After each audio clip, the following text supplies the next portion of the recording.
Namaskar and welcome to Indian Diplomacy, show on India's national television channel, Doordarshan, about Indian foreign policy, India's international relations, and key developments in India's neighborhood and beyond that have major implications for India's rise as a global power.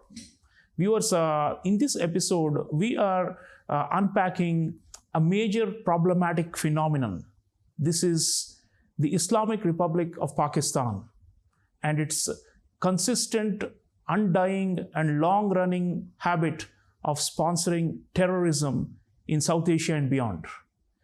Terroristan, as we would like to call it, has become a global menace. So what is India doing to counter it? What is the world doing to counter it? And how can we bring this problem under control? This is the focus of this episode. And to discuss this, I have with me a very special guest, Zahack Tanvir. He's a United States-based peace activist who has been closely watching, observing, and monitoring jihadist hatred and propaganda around the world with a special focus on Pakistan. He is director of the Milli Chronicle, a website that uncovers and keeps a close watch on jihad. Zahack, welcome to Indian Diplomacy. It's a grave time for the world and for South Asia, but it's good to have you on the show. Thank you so much, Sreeram Ji, for inviting me to Doordarshan. It's my honor to be on your show. Thank you so much.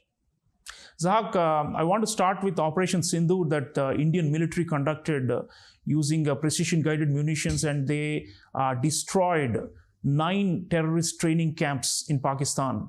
It was not just a military strike and also a stern message to Pakistan, but also exposed to the whole world the terrorist infrastructure and paraphernalia that have been growing there for decades. Just the scale of the destruction from our strikes and the videos that circulated where they were conducting funerals of terrorists and also their buildings that were smashed to smithereens, it showed just the extent of the problem that has been festering in that country for a long time. So the whole world saw it, in bare terms. So I want to start by discussing why you think Pakistan has become this epicenter of a global terror and how come they have built up over decades, seemingly without much obstruction, this kind of a massive paraphernalia through which they have been wreaking havoc in South Asia and beyond. Sreeram Ji, to understand this, you need to go back to the history, back to 1946 when Muhammad Ali Jinnah, he formed a separate country for the Muslims, and this country was formed on religious bigotry. So the formation of Pakistan was not based on ethnicity, it was not based on language, it was based on purely religious identity. And that's why it was called as Islamic Republic of Pakistan. Then you go back to 1979 when this Iranian revolution happened and all the Islamists around the world, they were empowered and emboldened and they got motivation through the Islamic revolution of Iran. And then you come to 1989 when the insurgency in Kashmir started. And at the same time, there was also during the 1980s and 90s, you'll find the Afghan jihad, which was taking place against the Soviets. So the United States and the Gulf countries, they were supporting Pakistan to wage jihad against the Soviets.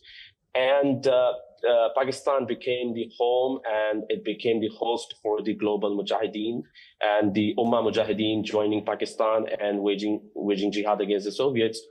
So once this jihad ended, Pakistan directed all these militias towards Kashmir through Jaish-e-Mohammed and Lashkar-e-Taiba. So the first thing is Pakistan has a history of nurturing the militancy. So this is the first thing. And you mentioned any terrorist attack, be it 9/11 or the London bombing or 2008 Mumbai attacks or the Pulwama attacks or the recent Pahalgam attacks. You will definitely find the Pakistani footprint in those attacks. So the Osama bin Laden was found in Pakistan. So it's no secret. The world knows about it. The West knows about it. Everybody knows about the Pakistan's involvement in terrorism. But recently, the defense minister of Pakistan, Khwaja Asif, he admitted that there have been supporting the terrorists, and they have been, funding the terrorists in behest of the West. And they've been doing this dirty work for the West. So the first thing is the militancy. The Pakistan has been nurturing the militancy. The second thing is the ISI. ISI sustains this whole ecosystem. ISI has the experience of not only training the Kashmir jihadists or the Kashmir insurgency, they also have the experience of training the Chechen Mujahideen and the Bosnian Mujahideen. They have the training, they also train Taliban. They had this Haqqani network, and they had the Darul Ulum Haqqaniya. So ISI has been involved, the state has been involved in training the terrorists, and they have this policy of bleed India. And they believe that bleeding India with 1,000 cuts, they have the revenge. They want to take the revenge of 1971. And third thing you find is the radical madrasas. In India too, we have the madrasas. We have like 25,000 madrasas all over India, but you will never find the madrasa graduates getting the combat training, military training, or getting the AK-47s, Kalashnikovs, and the launchers. You'll never find that in Indian madrasas or anywhere.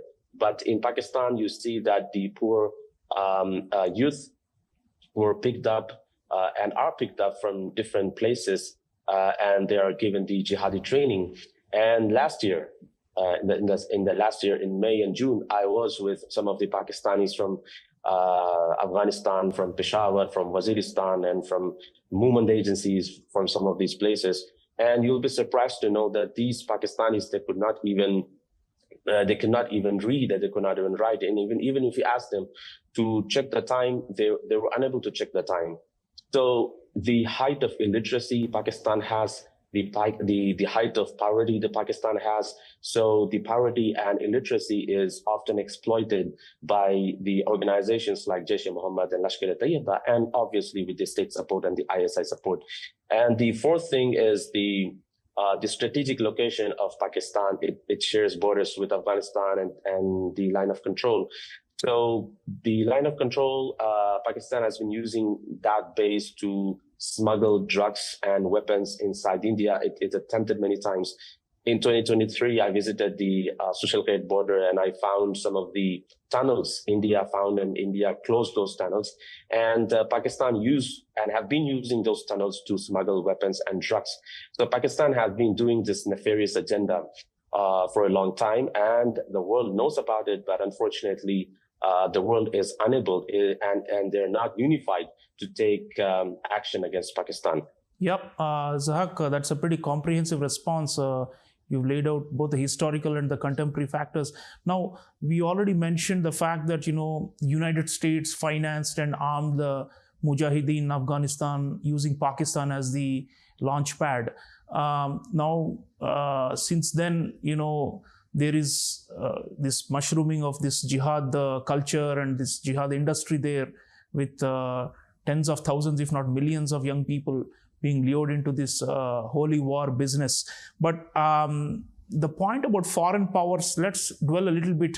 You have also done research on the UK and how it has been complicit in some of these. The US, of course, has been the main supporter historically of these groups for geopolitical reasons. And now we have China, which again is not an Islamic country, but has been backing Pakistan to the hilt, both in the ongoing clashes and the tensions with India, but even more generally, China has not only turned a blind eye to the jihad problem there, but seems to have accepted it as one of Pakistan's strengths by which they can contain India. So I want to just focus a little bit on these foreign powers. Why have they funded and encouraged this trend? Yeah, so Pakistan has been playing double role for a long time. Ted Gallen of the Cato Institute, he mentioned this, that Taliban could not have risen to power, and Taliban could not have become Taliban without the support of Islamabad. And who supported Islamabad? Everybody knows the past US administrations supported Islamabad to embolden Taliban. So even when you talk about Al-Qaeda and you talk about other terrorist organizations, unfortunately, it has been some of the deep state policies of the West that have supported the jihadist movements. And you will definitely find the trash which is thrown out of the Middle East, especially from Saudi Arabia, from UAE, from Kuwait. The people who are the most wanted people in the Middle East, these people are most welcome in the West as refugees, as the political asylum seekers. So the West, unfortunately, and some of the NGOs and deep state policies of the West have been supporting Pakistan in doing all that.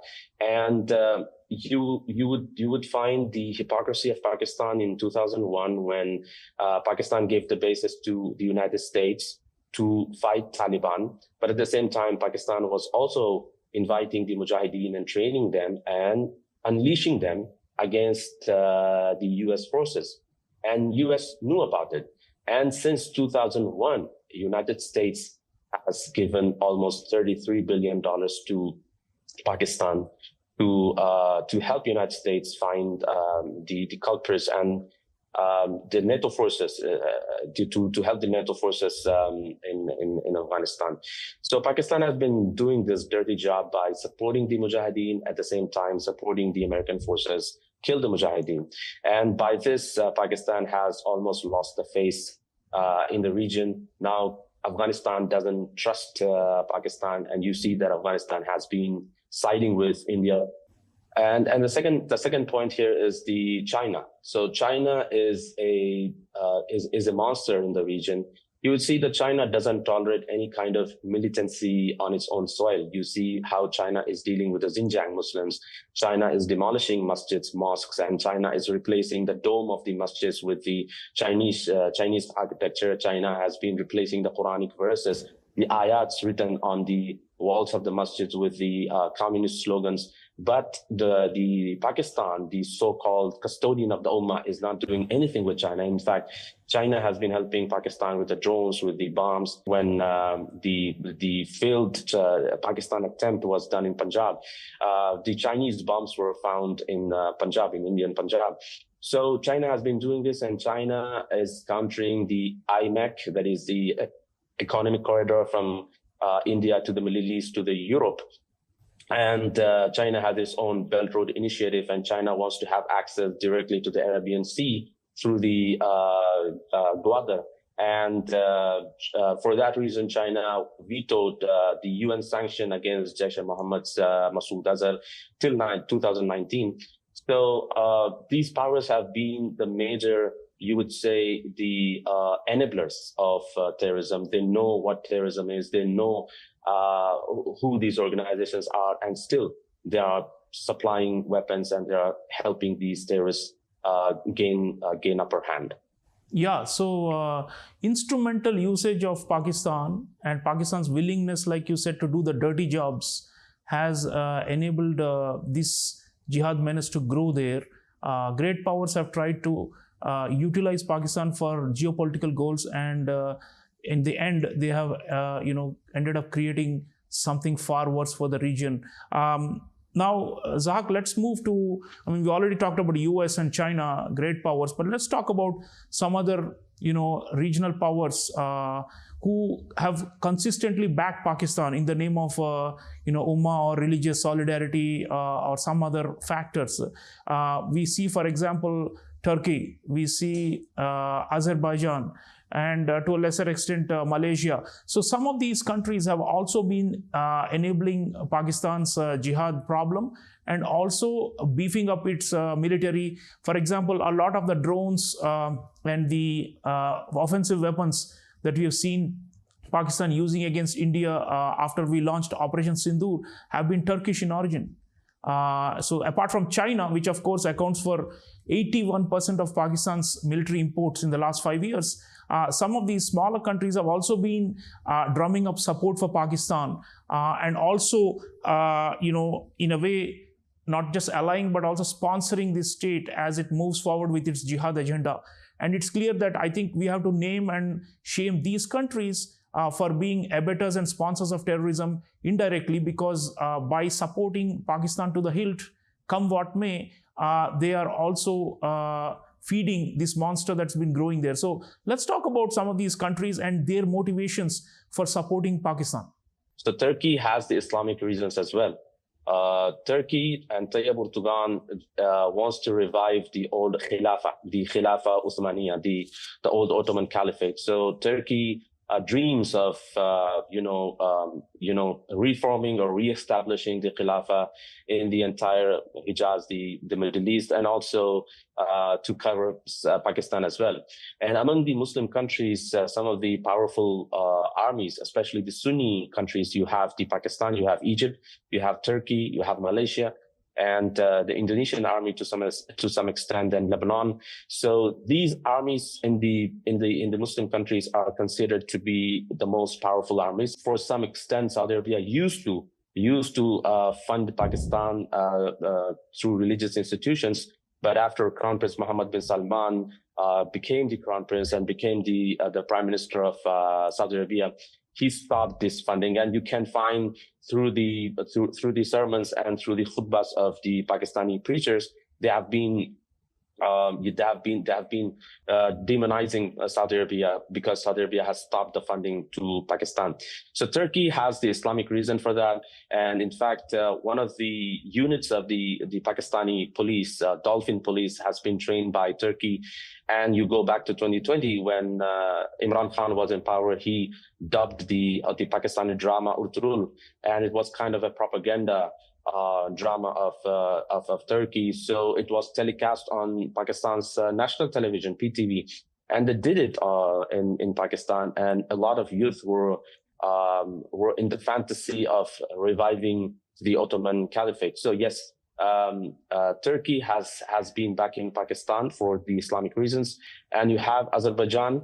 Azerbaijan's involvement is not full blown, you can say, because when Azerbaijan was confronting Armenia for the Nagorno-Karabakh 2 years ago, it was Turkey and Israel. Israel and Turkey were supporting Azerbaijan, and Pakistan, though it did not have any interest, supported Azerbaijan and stood with the Turkish military in Azerbaijan. And for that reason, Azerbaijan has also been very supportive of Pakistan. Yeah, so each of them has their own logic and their own raison d'etre and rationale for backing Pakistan. It's important for our viewers to know why each of these countries is doing it. Turkey, of course, is the prime offender and has been using extreme radical Islamist ideology as a basis to try and project itself as a major Islamic power. Although, like you said, Saudi Arabia has changed, and that is welcome news for us in India. Zahack, you have been working a lot to try and debunk and delegitimize the jihadi ideology, and you have, at personal risk to your own life, you have been, advocating for this. So I want to talk a little bit about this whole info space and the information war through which this jihad virus has been spreading from Pakistan, but also around the world.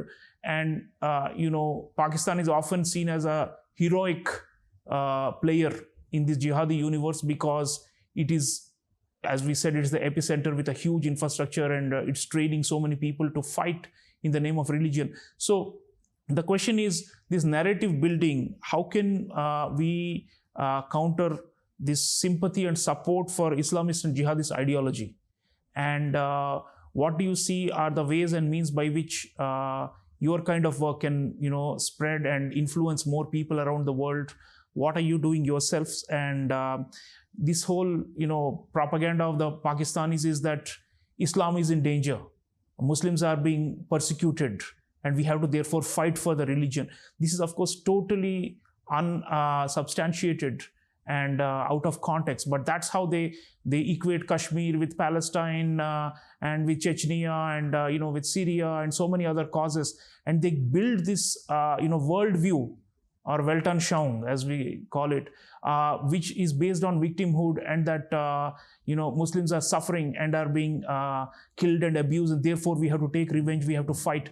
So how do we counter this, and how do we shape the narrative in a way that not only exposes Pakistan's complicity and duplicity, but also gets people around the world, especially young Muslims, to rethink and to give up this poisonous ideology?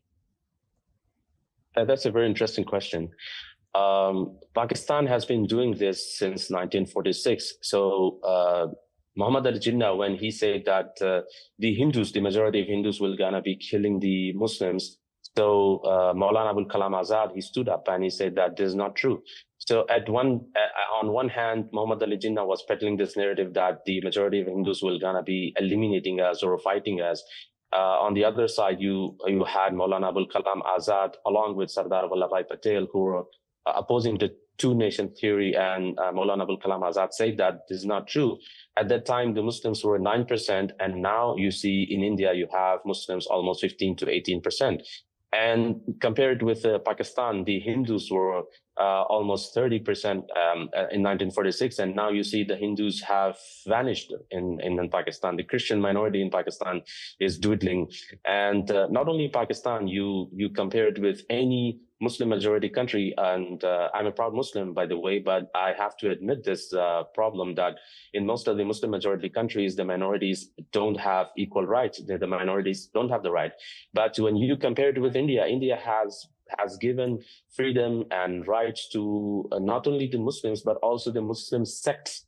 There are various Muslim sects in India. You have the Shias, you have the Sunnis, you have the Barelvi, Sufi, you have Tablighi, Ahl Hadith, and all these groups, they have registered organizations, they have registered madrasas and masjids. They have been working, and they can celebrate Eid, and the Shias, they can celebrate their festivals. And you don't have the problem like you have in Pakistan right now. If the Shias are celebrating their Eid, you find the Sipahi Sahaba driving trucks into their gatherings and killing them. And when Sunnis are celebrating, you don't have the Sipahi Muhammad who comes and kill the Sunnis.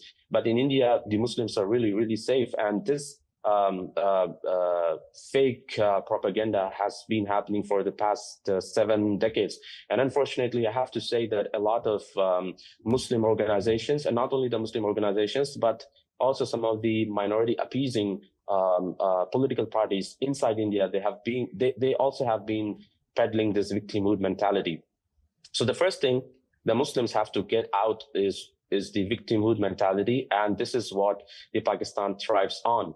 And in fact, after the Pahalgam attack, and when India wanted to Pakistan to admit and to give out to arrest the terrorists, the Pakistan has been playing the same victim play card, and the Pakistan has been saying that no, we are the victims of terrorism, and we have been facing terrorism. At one side, you see Pakistan, for the sake of prosecution, it prosecutes Sajid Mir of Lashkar-e-Taiba just to show the world that it's fighting terrorists. On the other hand, you see giving the free hand to Hafiz Saeed and Masood Azhar. So Pakistan has been thriving on this narrative that the Muslims are not safe in India, and Muslims unfortunately fall easily into this trap. But in the recent past, we have seen on the X, and we have seen on the social media, and also off the social media, we have seen that the Indian Muslims, they have come forward and they have refuted this claim. When a UK-based Egyptian Islamist, Muhammad Hijabi, said that because of this Ummah factor, the Muslims of India should support Pakistan, including me and a lot of other Indian Muslims, we took to the social media and we confronted this guy, and we gave the counter argument that that's not true. And not only the Muhammad Hijab, a lot of other Pakistanis, when they came and said that the Muslims in India are not safe, the Muslims in India, they came up and they said that your narrative is not true. In fact, you're not safe, and we are sound and we are safe. And I talk about this with pride that I can travel from Kashmir to Kanyakumari with freedom and safety. And that's not the case with the Pakistani Muslims. I have interacted with a lot of Pakistani Muslims who say that the Pashtuns cannot travel to the areas of Punjabis, and Punjabis, they cannot freely travel to the areas of Pashtuns. And there are places in Waziristan and Peshawar where the people keep AK-47s, dozens of AK-47s in their houses. On the day of Eid, on the day of India-Pakistan match, they pull out the AK-47, they fire in the air, and it hurts and it kills a lot of people walking on the streets. We don't have such problem in India. So the Indian Muslims are educated. And let me tell you, when I travel to Middle East, when I interact with the Arab Muslims, they really respect the Indian Muslims. They see us as engineers, they see us as doctors, they see us as AI experts, they see us as cybersecurity experts. On the other hand, you see the Pakistani Muslims don't have that face. Yeah. Yeah. So the counter narrative, what India can do is to bring the Indian voices, the Indian Muslim voices, who can be vocal about their freedom, who can confront this Pakistani narrative, and I'm sure that over the time this can be achieved. Absolutely. Viewers, a fascinating discussion with Zahack Tanvir, anti-jihad activist based in the US.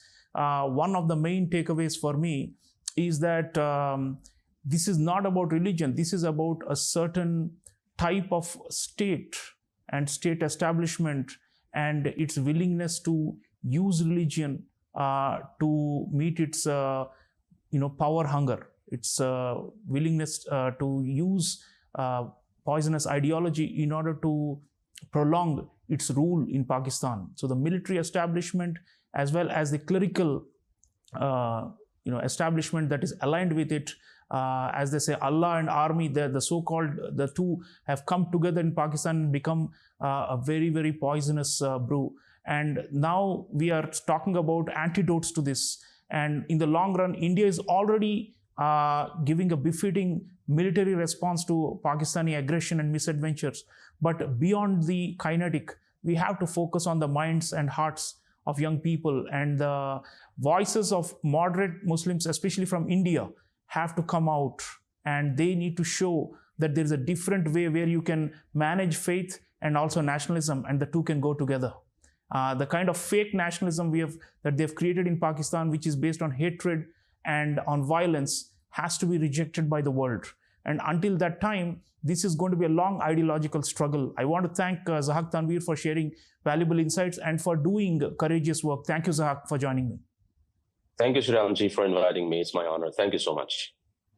So viewers, the use of religion for geopolitical gain, for selfish ends, and to sustain one's power base, this is the core issue that we have uncovered today in this discussion. Without these usage or exploitation of religion, we would not have reached a point where we are calling Islamic Republic of Pakistan terroristan. So terroristan is a general threat not only to India and to its neighbors, but to the world. And we saw how the linkages in the name of global jihad have spread, the tentacles have spread worldwide, and it will require not just military responses which India is doing, but also a kind of a concerted action on the behalf of all like-minded countries and people and social movements. This is going to be an extended struggle, and we will not be able to reach a point where we can say the so-called civilizational clash has ended, because the jihadist mentality of Pakistan says that there is the two different nations and that Muslims and Hindus cannot coexist, or Muslims and non-Muslims cannot coexist. But we have to show that they can coexist, and we have to bring about a generational transformation in Pakistan, but also worldwide. So this is the real challenge going forward. It's in the hearts and minds of people, where we have to wage a long counter jihad. Thank you for watching. I'll see you again next time. Until then, take care.